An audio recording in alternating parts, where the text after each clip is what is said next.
Hi, and welcome to today's special interview with Lotta Ralph, part of the Indeed Knowledge series. It's great to have you with us.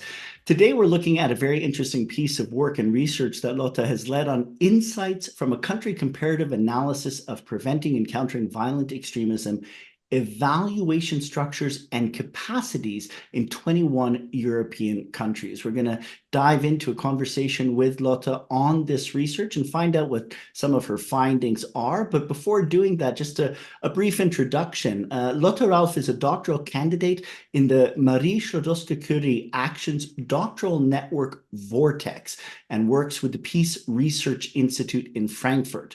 She previously worked in the PREVAL project, Evaluation and Quality Management in Extremism Prevention, Democracy Promotion, and Civic Education, Analysis, Monitoring, and Dialogue, where she contributed to this international comparative study on PCVE evaluations and explored opportunities for a database for evaluation reports in Germany.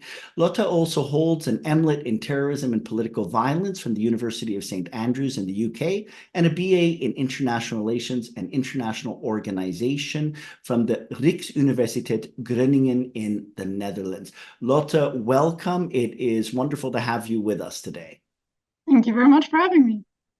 Now, Lotta, could we begin? I'd like to ask you, what are PCVE evaluation structures and capacities, and why was it interesting for you to look at them in European comparison? Yeah, so first of all, maybe we start with the state of evaluations in our very interesting field. So I think we can all agree on the fact that these efforts, PCVE, CVE, whatever you may call them, they're not really often evaluated. So there has been some improvement in recent years, but the overall picture, I think we can all agree on that, remains rather grim. And what is needed are both more evaluations, so the quantity really needs to increase, and at the same time, their quality could also see some improvement. So very often, evaluations are still anecdotal, or practitioners struggle with really evaluating what they're doing. And at the same time, we've witnessed this kind of evidence-based movement in our field, which is analog to other areas as well. Meaning that various stakeholders want such knowledge in our field. They request evaluations, and they're really interested in knowing about the effectiveness of PCVE measures. But what I was asking myself is, okay, why is there actually then still so little and not better evaluation, and how can we improve the situation as well? And I think the answer to this, or this puzzle, is really multi-layered, because on the one hand, it's mostly about skills, probably. And this is where I think the Indeed program or project is doing a very good job, or a fantastic job, in showing potential evaluators, but also policymakers, what evidence-based PCVE looks like and how evaluations can be conducted. But I would say that that is not the entire picture, right? So skills are one thing. It is very important that people know how to evaluate. But, and this is where my project comes in, whether and how evaluation is carried out does not just depend on the skills, but also whether there are sufficient organizational and structural capacities in countries to do so. So evaluation, I would say, is also knowledge production and knowledge management as well. So yeah, if we see evaluation as this phase of initiating even an evaluation, then conducting it, and then using the results to do something. These are all functions that different organizations and stakeholders can take on. And now it's really interesting to look at how the system of actors works. So if we look at how these actors communicate, who is involved, what tensions are between those actors, these are all important elements of what I would call an evaluation system in countries. And a good quality management system of PCVE to make it more evidence-based has to rely on well-functioning structures. And I'm looking at particularly those in a European comparison. Lotta, I have to say, I find this incredibly interesting. Having worked for nearly 20 years in the evaluation field, I don't think I have ever seen a publication or report which really goes into looking at what are the evaluation structures in place at local or national levels to really address all of these different components of evaluation, from the quality and how evaluation is done to also this critical aspect that you mentioned, utilization and how to deal with knowledge management so that the actual findings and what can be harvested from an evaluation can actually lead to contributing to improving policy and practice in the field. Now, you've told us a little bit about what you mean by evaluation structures, and later I'd love to hear some examples, if you can share with us about some of the ones you've looked at. But could you tell us just a little bit first, how did you go about analyzing these evaluation structures and capacities? What approach did you take to it in your research? Yeah, of course. So first of all, I tried to do some fundamental research in trying to find out who's actually part of the game, so to speak. So who takes on which role, who demands knowledge about CV evaluations effectiveness or measures effectiveness, who produces it, and then who also makes use of it. And do countries in Europe differ in that regard? And for me, it was particularly interesting to see whether this shift towards civil society that has happened in CVE landscapes in general, whether this also translates to evaluation spheres as well. So in which countries is it still predominantly state authorities controlling knowledge production and management? And in which countries are civil society actors also increasingly involved? And then what structures are linking those different actors as well? So then I was also, so this was kind of a mapping exercise to know, who's part of the game and whatnot. And then should I find differences in how well these systems play out in different countries, then I'm also asking the question of why. So what contextual factors might explain those differences, and how can countries actually learn from each other here? And lastly, I picked 3 countries as for more in-depth case studies to look at what are actually the differences that this makes, what kind of effects does this have on particular countries, and what evaluations can actually do to make CVE more evidence-based. And for this mapping, the first step, it would of course be ideal to have some statistical data to kind of really compare who's, as I said, part of the game, but that rarely exists in countries. So you mentioned the Prebal project that I was previously working in. And there in Germany, we have such analytical exercise where some colleagues of mine look at, evaluation capacity. So who's actually involved in evaluating PCVE measures in Germany very much in detail and producing some rich statistical data on that. But that really doesn't exist in other countries in Europe. And some researchers and practitioners have told me, there's actually not much evaluated in my country, or the landscape is really difficult to even get their head around. So what I did was I surveyed 47 experts from 21 European countries and used their expert judgments as heuristic, so to speak. But this really also brings its own challenges with it. So it was a really good way of finding out, where these capacities are located, who's involved in demanding, producing, and using CVE evaluations. But at the same time, what I noticed is that, experts have very subjective views and opinions. And even because this is such a difficult topic to kind of get a clear picture of what different countries are doing, the opinions also could differ greatly across countries and within countries even. And this is why sometimes when I now analyze the results, and this is where I'm currently at, I tend to also look at, where is consensus on some questions rather than what can we actually definitely say about particular countries. I would say Yeah, also when I'll it leave it comes at that to for now. experts in the field today, there's quite a breadth of actual expertise and different levels of knowledge and understanding, experience, and what people are exposed to that can quite often have a significant impact on shaping how they think through and understand these issues. You mentioned Preval. We also have a video interview with Sophie Ebeke and a podcast. We'll be doing a webinar together with them shortly, really diving into learning from the lessons of Preval. But as you say, it is quite unique at this moment to have an initiative like that at a national level within Europe that tries to go a bit further in building some of that architecture of evaluation and knowledge management.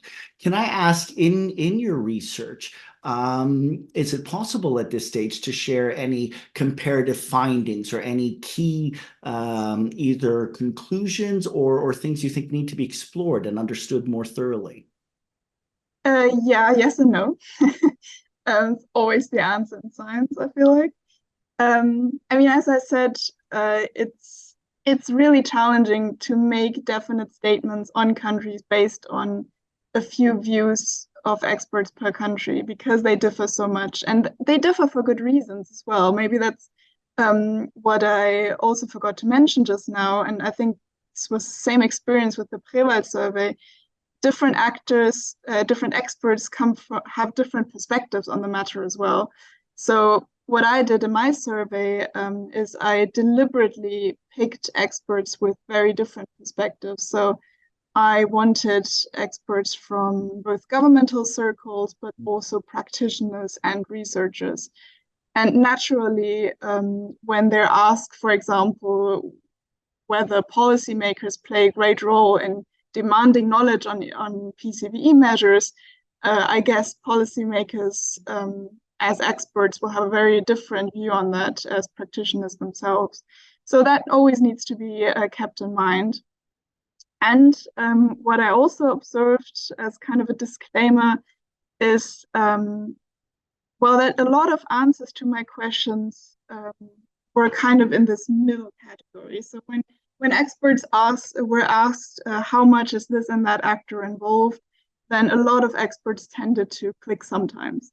And I think that is quite a common phenomenon in surveys, where when people are rather, unsure about their answer, or when the question or the subject you're talking about is not really clear, then people tend to answer towards the middle, And this is, to me, really an indicator of how under-researched this whole, knowledge management and infrastructures, or as you said, institutional architectures regarding PCVE evaluations are. But regardless of that, what I found is that, for example, when we look at the overall sample and look at who actually demands knowledge, who initiates CVE evaluations, then it tends to be mainly political decision makers that do so. So 40% of my participants said that they would either almost always or often initiate these evaluations. But researchers from civil society were the second most often named actor that would initiate them. But here only 26% said that they would either or almost always or often do so.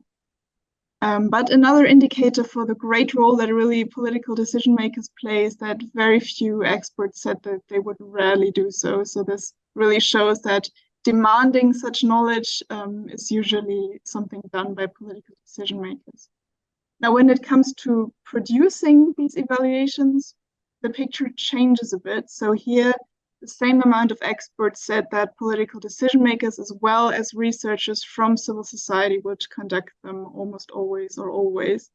And researchers affiliated with government are also often involved. And lastly, political decision makers really enter back the stage when it comes to using the results, which is, I guess, also not a surprise.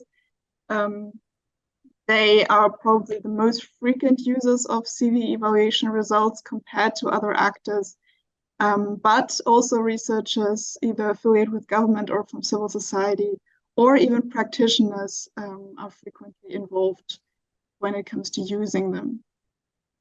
And then I guess there are also some, well, preliminary country comparative findings, so to speak. Shall I also try to go into them? Very interesting to hear these. Okay, well then. Again, this is very preliminary at this stage, but for example, when it comes to requesting such knowledge, in Norway, the Netherlands, in Spain, Germany, or Hungary, political decision makers are really, upfront and there when it comes to asking or requesting knowledge about PCVE evaluations. But in Norway and Germany, and with the German case, I can confirm from my own perspective, it is also very often practitioners of civil society. So we have some countries where there's a rich tradition, a long tradition of civil society actors active in PCVE activities. And then naturally, they also themselves want to find out whether their measures are effective and initiate such evaluations. And not just, their funders or political decision makers in general. This is also the case in Bulgaria, interestingly, and I'm looking forward to digging deeper in also more Eastern European countries in that regard. In Sweden, in Romania, Hungary, there's also often actors that are outside of the country who tend to be interested in knowledge about PCVE measures. So, regional organizations like the EU, but also international organizations like the UN or foreign governments tend to, be interested in the effectiveness of PCVE measures. And I guess this also has to do something with, the historical and the just regional context and political context that these countries are in. And I'm also looking forward to, as I said, exploring the contextual reasons for why countries differ, and these might be one of those. When it comes to producing such knowledge, we can distinguish countries where researchers from government compared to researchers from civil society kind of do this evaluation job. And Bulgaria and France currently fall in the former category. So research affiliated with government appear to be the dominant evaluators, whereas in the Netherlands, Germany, in Norway or Sweden, there are also many civil society actors, as I said, that act as evaluators, that not just initiate them and ask to be externally evaluated, but then also evaluate themselves. And lastly, regarding the use of them, in Greece, Hungary, Norway, in Spain, and in France, it is always or most often policymakers. But in France, just like in Finland and Romania, experts told me that can also be researchers affiliated with government, or in Norway, Bulgaria, Finland, and Denmark, practitioners affiliated with government. But as you can see, it's often affiliated with government. So there is a heavy state presence in that sense as well.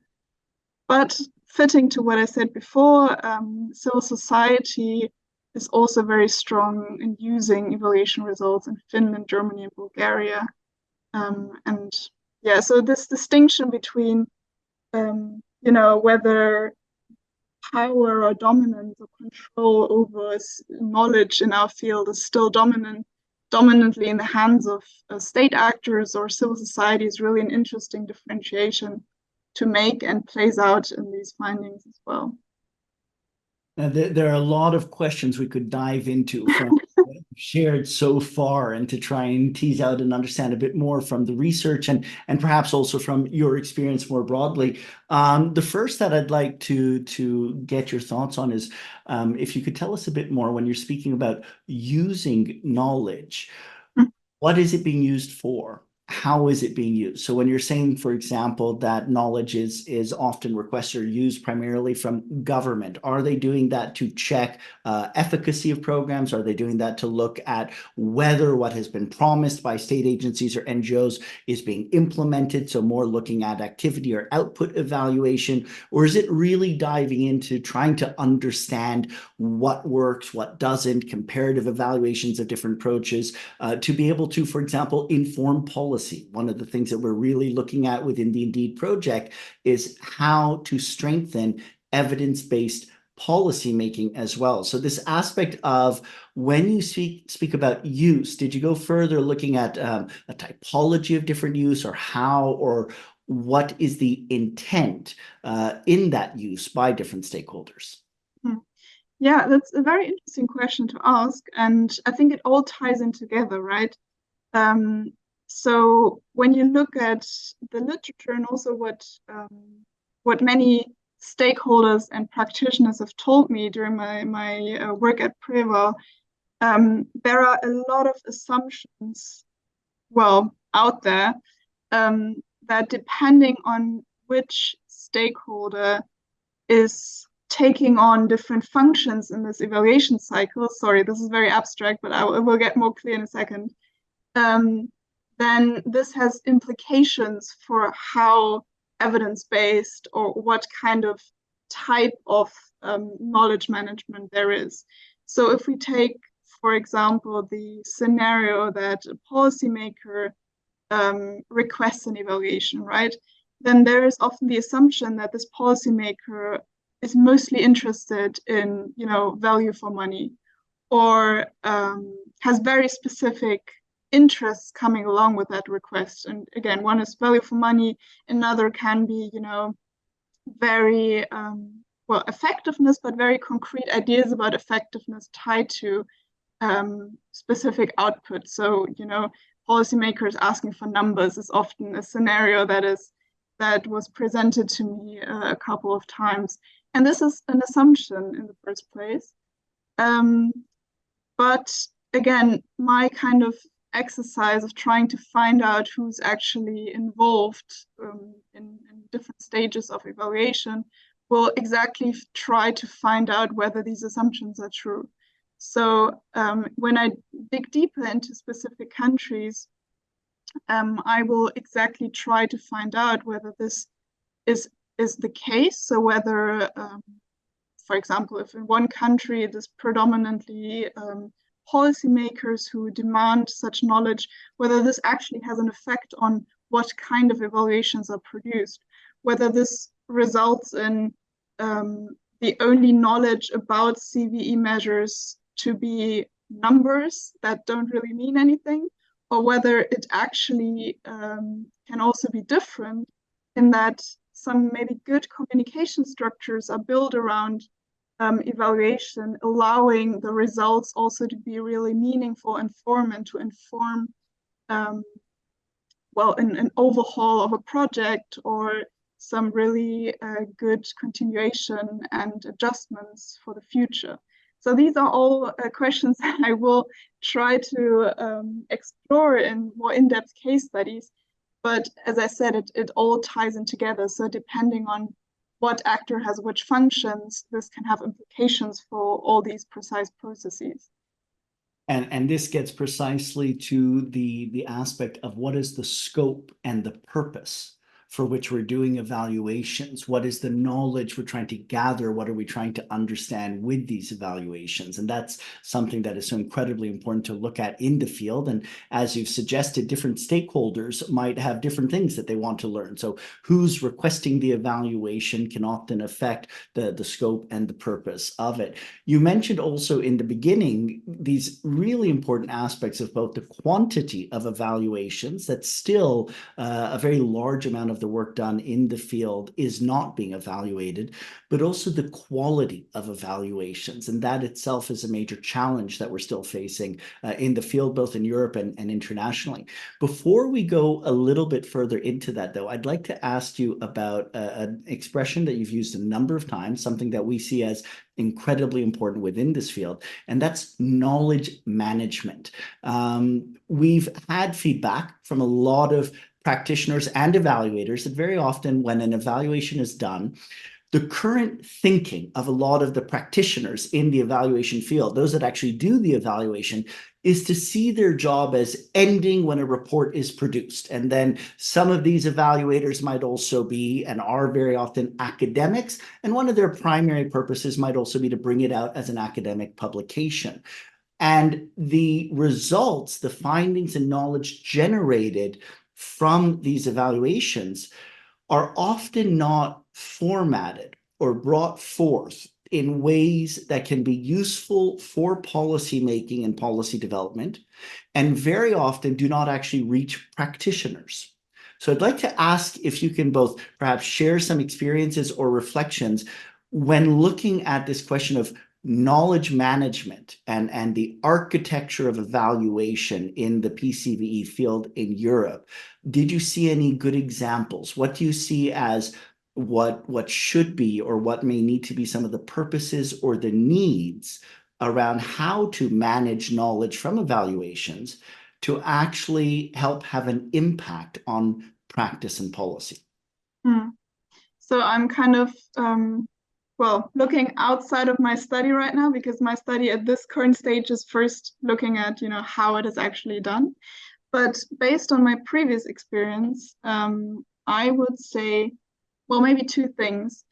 First, it really should matter a lot, the potential that this knowledge can have to make PCVE more evidence-based really depends on whether all different stakeholders that could use the knowledge were involved from the very beginning. So, when an evaluation is started, if different interests are taken into account and if the evaluation design is, adjusted to those or it matches those different interests, then these stakeholders will also know how to use the results in the end. It will have specific benefits for them and they can know how to use them. So I think that is one aspect that I've also heard many times, we need to include various stakeholders from the very beginning and kind of adjust this evaluation to very different needs. And then the second point relates to what you said in the brilliant introduction. I think databases with evaluation reports can be quite useful for that because it helps. Exactly what I was going to ask you about next. In fact, Okay. To that introduction, and you are someone that has been proposing this idea of a database for evaluation reports. Can you tell us a little bit more what you mean by that and how you see it? Right, of course.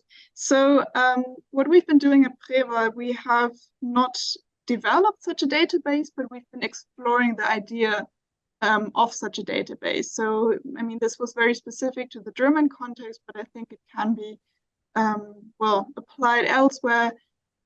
We try to, think about the benefits, but also the risks of such a database, or rather explore where its limits are and where its opportunities are. And so the opportunities of such a database are surely that evaluation reports, but dependent on whether, the authors of these evaluation reports and the projects that they are evaluated, whether they want to do this, but published evaluation reports that are already out there could be collected in a database. And this database would have the advantage that practitioners, policymakers, researchers could use it as a tool or as a place, a space to find out what others have done, to gain inspiration on how to evaluate other PCVE projects, and also to, well, maybe to find out what is, what is out there, what does the landscape look like, just to really facilitate knowledge management, as you said. And at the same time, we also encountered some difficulties naturally, which I think can be overcome. And these are, for example, such questions as, when all these evaluation reports are in a database, how do you filter them?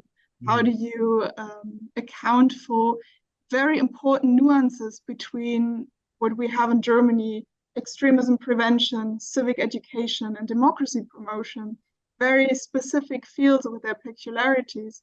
So how do you account for those differences and kind of avoid people just, comparing apples with oranges? So these are all very important questions that we will continue working on.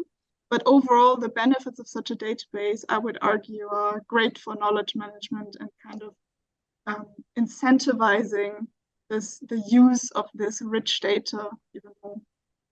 I think it's a brilliant suggestion, and one that has also been brought forward by Stefan Kloss, one of the researchers and colleagues in the Indeed project, where he uses the term repository of evaluations. And in fact, in Indeed, we have created the repository of risk and protective factors and looked specifically at that question of how do you manage the data and the information within it? How do you create searchability so that it's useful for people to be able to extract what can help them? And exactly as you say, the initiatives, policies, programs we're doing in the field are often so affected or shaped by the context, by different specificities, which you would need to take into consideration. But there are solutions that can be found for that, including providing information on the context in which these are happening, or looking at what aspects can be learned from and understood that give insight into what works, under what conditions, how and why, to really take us deeper into learning. What else will this study analyze? You've already shared a lot of information about what you're diving into in it. Are there any other aspects or things that you'll be looking at within the study? Right. So I think I've spoken about the different steps that I'm going to take. But as I said, right now I'm just analyzing these 47 survey results and trying to make some sense of them. And to find out, also with a view to comparative literature on PCVE landscapes, how different countries, how this infrastructural architecture plays out in different countries. And then I see whether there are some reasons for differences, so to speak. And lastly, look at 3 countries in more in-depth case studies, which I cannot tell you yet which countries they will be. But they're very, very interesting candidates, so to speak. I was at the Nordic Conference on Violent Extremism the other week, and there even hear the differences between the Nordic countries and their PCVE landscapes and their contextual differences. It was very, very intriguing, and I'm looking forward to exploring more how this may translate to the field of evaluations as well. And Preval is also continuing right now. So regarding the database, there will also be some more thinking about it. Also exploring the idea of artificial intelligence a bit more. And yeah, we will see what comes next. I'm looking forward to showing you the results soon.